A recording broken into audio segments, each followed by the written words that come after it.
Hello friends, information is life में मैं doctor Renu Singh अपने सभी व्यूवर्स का बहुत बहुत स्वागत करती हूँ।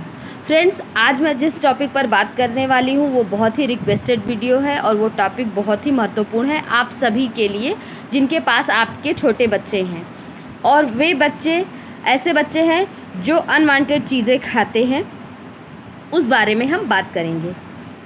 फ्रेंड्स, आजकल कुछ बच्चे ऐसे हैं जो न खाने वाली चीज़ें खाते हैं, जैसे मिट्टी, पत्थर, ईंट के टुकड़े, या तो कभी कभी स्कूल जाने वाले बच्चे चॉक, पेपर, पेंसिल की नोक तक खाने लगते हैं। हद तो तब हो जाती है जब पेरेंट्स बच्चे को दीवार पर लगा पेंट खाने की शिकायत लेकर हमारे पास आते हैं। छोटे बच्चे यदि कुछ भी ऐसी चीज़ खाते हैं जो उन्हें नहीं खानी चाहिए, जैसे कि चाक, मिट्टी, ईंट, पत्थर वगैरह, और वो बच्चे ऐसी चीज़ खा रहे हैं, तो इसका कारण है, वो सबसे पहले आप ये जान लीजिए कि उसका कारण आपके माता पिता का बच्चों को सही तरीके से ध्यान न दे पाने के कारण ऐसा होता है। पेरेंट्स अपने काम में आजकल के समय में इतना बिजी हो जाते हैं कि वो बच्चों को टाइम ही नहीं देते, तो बच्चा स्नेह और प्यार के अभाव में ऐसा बिहेवियर करने लगता है या इस ओर बढ़ जाता है और उसे गलत चीज़ें खाने की आदत पड़ जाती है। कुछ बच्चे पेरेंट्स का ध्यान अपनी ओर आकर्षित करने के लिए भी ऐसी चीज़ें करते हैं जिनसे उनके पेरेंट्स का अटेंशन उन्हें मिल सके, तो अटेंशन पाने के लिए भी बच्चे इस तरीके का व्यवहार करते हैं और नॉन फूड आइटम को खाना शुरू कर देते हैं। आइए जानते हैं कि इस बीमारी में बच्चों को क्या हो जाता है और क्यों होता है। पहली बात तो ये कि जब भी बच्चे के अंदर कैल्शियम और जिंक की कमी होगी तो बच्चा सौंधी महक वाली चीज़ों की ओर अट्रैक्ट होगा और ऐसे में बच्चा मिट्टी, ईंट और चाक को खाने लग जाएगा, क्योंकि बच्चे को मिट्टी, चाक और ईंट खाने की क्रेविंग होती रहेगी। जब बच्चा ऐसी चीज़ें खाएगा जो मिट्टी या मिट्टी से बनी चीज़ें हो, तो ये और अनहाइजीनिक होने की वजह से बच्चे के पेट में कीड़े पड़ जाते हैं और ऐसे में आपके बच्चे का रंग पीला होने लगेगा, साथ ही बच्चा कमज़ोर होगा और रात को सोते समय दांतों से किटर किटर की आवाज़ करेंगे। ऐसे में आप अपने बच्चों को बैंडी प्लस टैबलेट या ओरल सस्पेंशन भी दे सकती हैं। ये बीमारी पाइका नाम से जानी जाती है फ्रेंड्स, और इस बीमारी के अंदर बहुत सारे कैटेगरीज होती हैं। एक तो इस बीमारी में सीलिएक डिजीज़ होता है। सीलिएक डिजीज़ में बच्चे की आंत यानी इंटेस्टाइन में मिनरल्स, विटामिन्स का सही तरीके से एब्जॉर्प्शन नहीं हो पाता और बच्चे की बॉडी में सही पोषण की कमी हो जाती है, जिस वजह से बच्चों में न्यूट्रिशन की डिफिशियंसी हो जाती है और न्यूट्रिशनल डिफिशियंसी के कारण ही उन्हें माल न्यूट्रिशन डिफिशियंसी और कुपोषित कहा जाता है। इस डिफिशियंसी में बच्चे को चॉक, मिट्टी जैसी चीज़ें खाने की क्रेविंग होती है।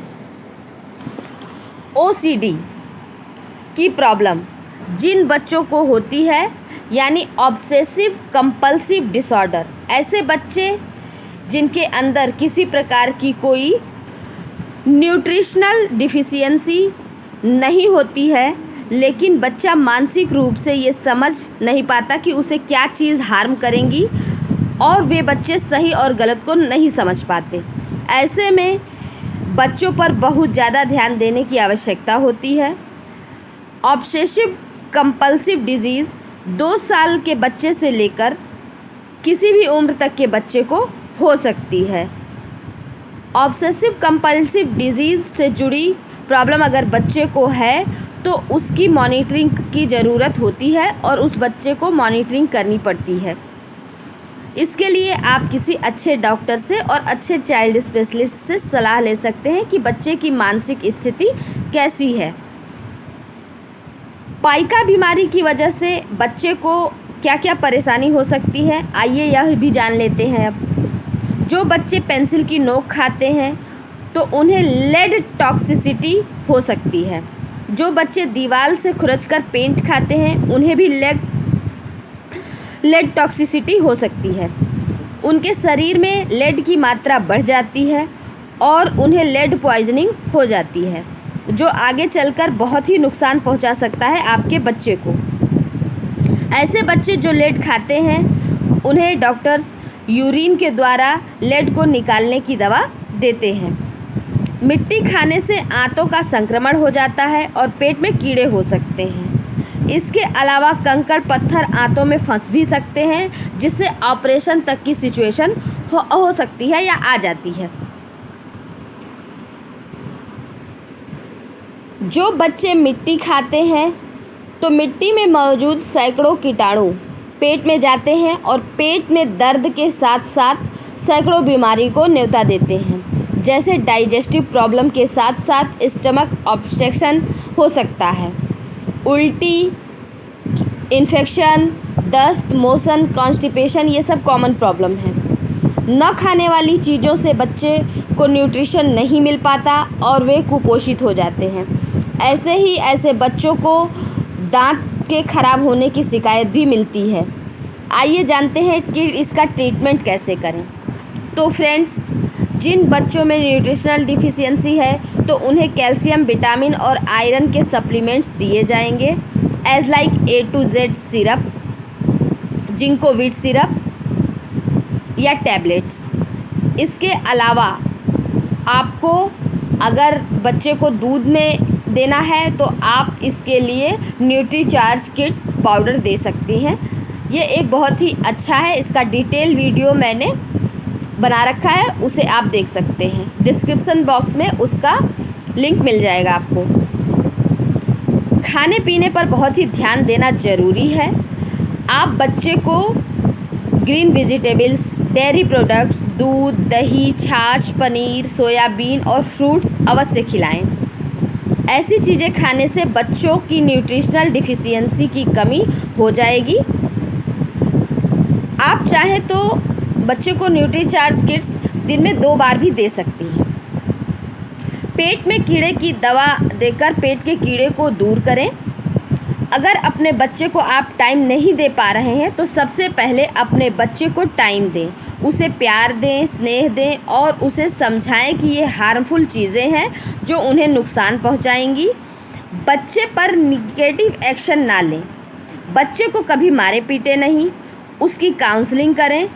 अगर बच्चा थोड़ा सा भी चेंज लाता है तो उसे अप्रिसिएट करें, मोटिवेट करें।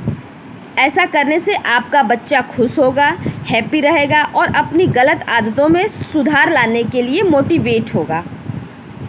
फ्रेंड्स, अगर आपका बच्चा पाइका डिजीज़ से परेशान है तो आप एक पाइका बॉक्स बनाएं। उस बॉक्स में आप बच्चे के इंटरेस्ट के हिसाब से खाने पीने की चीज़ें रखें। इस बॉक्स में आप ड्राई फ्रूट्स, नट्स, इसके अलावा dark brown chocolates, fibre biscuits, multigrain biscuit रख सकते हैं, ताकि आपका बच्चा नॉन फूड आइटम्स की जगह एक अट्रैक्टिव चीज़ों की ओर इंटरेस्ट दिखाए और खाने वाली चीज़ों की ओर बढ़े और अपने इंटरेस्ट के हिसाब से वो चीज़ें खाए। अगर आप ऐसी चीज़ें अपने इस बॉक्स में रखती हैं तो बच्चा इस बॉक्स की ओर आकर्षित होगा और अपने हिसाब से चीज़ें खाएगा। फ्रेंड्स, पाइका बीमारी थोड़ी सी केयर से ठीक हो सकती है। आशा करती हूँ कि आज की जानकारी आपके लिए यूजफुल होगी। तो thank you for watching friends.